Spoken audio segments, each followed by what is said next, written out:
The question is, how could Moshe Rabbeinu, Moses, our teacher, he had two sons, Gershom and Eliezer, and he davened for them. What did he daven?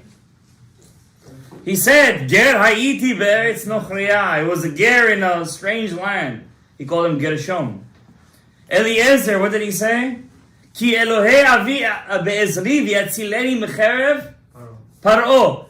My God was my helper and he saved me from the sword of Pharaoh. Did Moshe Rabbeinu not make Haliyat Rapach Nitzotzot? I don't want to tell you what the Ari says. I opened the book. I don't know why Hashem does this.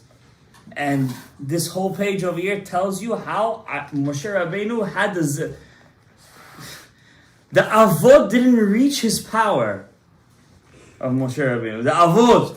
How come then we don't say Elokei Moshe? Not because Moshe Rabbeinu is not on that level. We're not on that level to tap into Moshe. I don't want to get into it. The Ari HaKadosh speaks about it. And that's why we say every single Shabbat, Mizmor Shir Liyom HaShabbat, Reshet Evot Moshe. Mizmor Shir Liyom HaShabbat. She's the one that also... Yeah, I don't want to get into it, but... Le Moshe. So our dear friend asked over here, you know, the snake almost killed Moshe because he didn't give a Brit Milah to Eliezer. Well, we're forgetting that the first son of Moshe Rabbeinu, he consecrated to Avodah Zarah.